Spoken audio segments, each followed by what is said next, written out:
Wedaran 13. Ruwatan. Suara gamelan memenuhi segenap ruang dan lorong di Keraton Alengkadi Raja. Para pemain menabuh perangkat gamelan yang terbuat dari tembaga dan kuningan. Nada-nada mengalun lembut dalam keserasian, membawa damai bagi siapapun yang mendengarnya. Resi Wisrawa melanjutkan wedaran tentang sastra Jendra kepada Dewi Sukesi, yang sangat bersemangat untuk mempelajarinya hingga tuntas. Sukesi, selanjutnya aku hendak menjelaskan secara lebih rinci tentang ruwatan. Aku siap menyimak wedaran Bapa. Telah kita bahas bahwa ketidaksempurnaan jiwa terletak pada ketidakmurniannya, yaitu ketika jiwa dikotori endapan daya hidup akibat pikiran, perasaan, dan tindakan yang didasari angkara murka. Saat seseorang membiarkan diu tumbuh dalam dirinya, terbentuk tabir tebal antara jiwa dan sang Atman. Tak pelak, dengan segenap watak rakus, serakah, dan iri hati, ia bisa menjadi perusak yang hebat di jagat raya. Siapapun yang tidak eling dan waspada bisa terjatuh ke dalam keadaan ini. Dan sangat wajar seseorang pernah takluk oleh angkara murka di dalam dirinya serta meninggalkan ketidakselarasan daya hidup pada tubuh halusnya. Inilah mengapa ruwatan perlu dilakukan.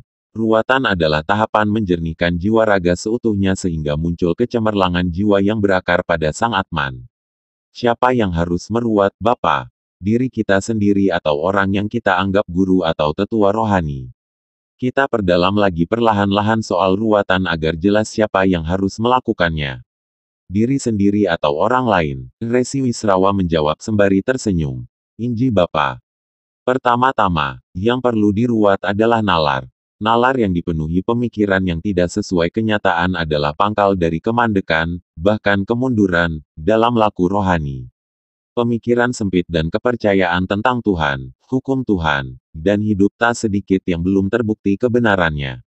Manakala semua itu kadung dianggap sebagai kebenaran yang tak boleh diragukan dan dipertanyakan, maka bisa menjadi penutup bagi kecemerlangan nalar. Lalu, bagaimana cara meruat nalar? Peran seorang guru tentu diperlukan untuk membuka kesadaran.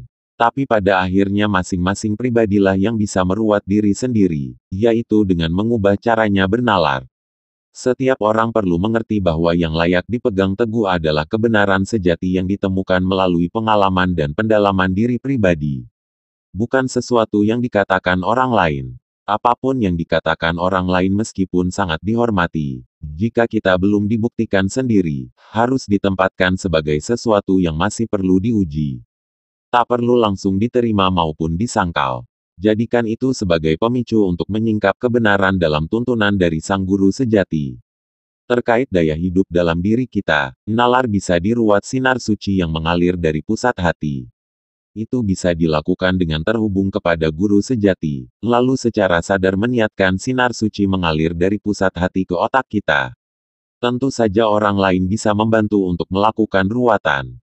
Kata-kata seorang guru yang dilandasi daya hidup dari relung jiwa, dan benar-benar merupakan kenyataan yang dialami langsung olehnya, bisa menjadi pendobrak kebekuan nalar. Nalar bisa diruat lewat kekuatan kata-kata sang guru yang memang dituntun atmannya. Resi Wisrawa lantas meminta Sukesi menjalankan ruwatan dengan sinar suci untuk menjernihkan nalar. Sambil memperhatikan Sukesi menjalankan tuntunannya, Resi Wisrawa meneguk wedang rempah yang disajikan seorang dayang di Taman Kaputren. Setelah selesai, ia melanjutkan wedarannya. Aku lanjutkan, Sukesi. Perkara berikut yang perlu diruat adalah jejak-jejak perasaan yang merusak akibat ketidakmampuan mengelola angkara murka. Kebencian, kemarahan, dendam, dan sakit hati jika tidak diredam dan tetap bersemayam dalam diri, akan mengubah tatanan daya hidup di dalam dirimu. Akan ada banyak endapan daya hidup yang menyumbat aliran daya hidupmu, merusak tubuhmu, dan menarik sengkala dalam kehidupanmu. Nah, penjernihan terhadap endapan daya hidup ini bisa dilakukan dengan banyu perwitasari. Inilah daya agung dari sang Atman yang mengalir dari pusat hati, berupa intisari air sebagai pembentuk keberadaan manusia. Ruwatan perlu dimulai dengan kesadaran untuk melepas semua perasaan yang masih terpendam. Ampuni semua yang dianggap bersalah, terhubunglah dengan sang Atman, lalu pancarkan daya hidup kasih dari relung jiwa. Setelahnya, baru niatkan memancarkan banyu perwitasari atau air suci untuk membuat jiwa kembali pada kemurniannya. Bersabdalah agar air suci itu membasuh semua luka jiwa, agar semua endapan perasaan luruh olehnya, hingga kekuatan kasih memenuhi jiwa sepenuhnya. Dewi Sukesi mendengarkan wedaran Resi Wisrawa secara saksama. Setelah Resi Wisrawa berhenti berbicara, ia pun mempraktikkan ruwatan dengan Banyu Perwitasari. Beberapa saat kemudian Resi Wisrawa melanjutkan wedarannya. Berikutnya, Sukesi, yang perlu diruat adalah endapan daya hidup di tubuh halus yang muncul akibat tindakan kita yang dipengaruhi angkara murka. Sangat mungkin kita tidak eling dan waspada, sehingga melakukan tindakan yang membuat orang lain terluka atau terganggu hidupnya. Tentu itu berbuah karma buruk yang pada waktunya pasti menarik peristiwa-peristiwa pembawa duka yang setimpal. Karma buruk memang bisa muncul dari rasa sakit atau amarah orang lain yang tidak sepantasnya mendapatkan tindakan buruk dari diri kita. Terkait daya hidup, antara diri kita dan mereka terhubung lewat ruang kosong semesta, getaran dari orang tersebut mempengaruhi kita. Amarah dan kekecewaannya bisa terwujud sebagai endapan daya hidup di tubuh halus kita. Dari tarikan endapan daya hidup itulah buah karma buruk bisa datang. Ini tentu bukan hanya bisa membuat hidup penuh duka, tapi juga menghalangi kesempurnaan jiwa. Maka, ruwatan sangat diperlukan. Yang digunakan dalam ruwatan ini adalah api suci, yang juga muncul dari pusat hati.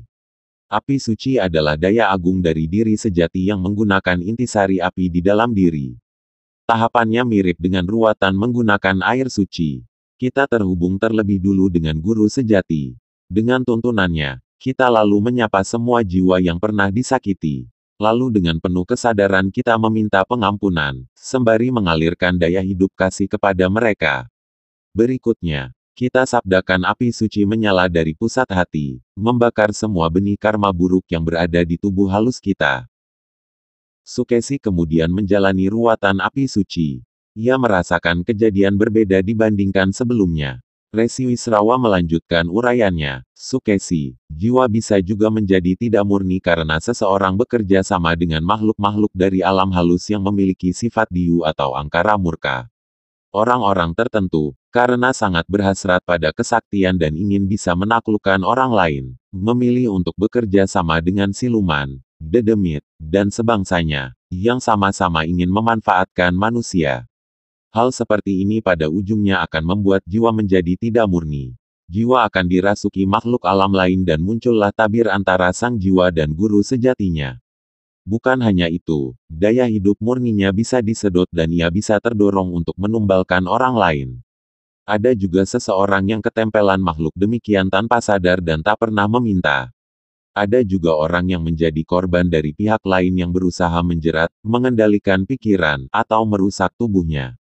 Apapun latarnya, jika seseorang berkehendak untuk menyempurnakan jiwanya, ruwatan perlu dilakukan agar semua bentuk daya yang tidak selaras bisa keluar dari tubuhnya. Umumnya, dalam keadaan seperti ini, dibutuhkan bantuan dari orang yang dituntun guru sejati. Untuk mereka yang sengaja bekerja sama dengan makhluk alam lain, perlu kesediaan dari yang bersangkutan untuk diruat. Tanpa kehendak kuat untuk memurnikan diri, ruwatan tak bisa dilaksanakan.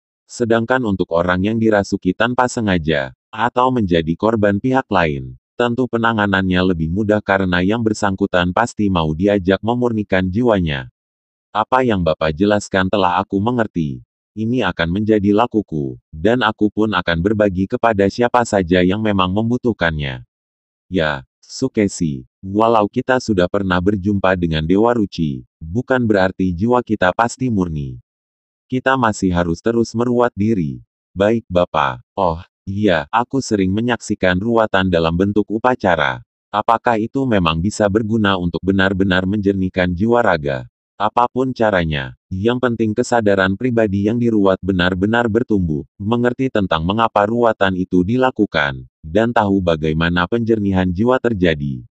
Apakah kita bisa meruat dengan menggunakan kekuatan alam, Bapak?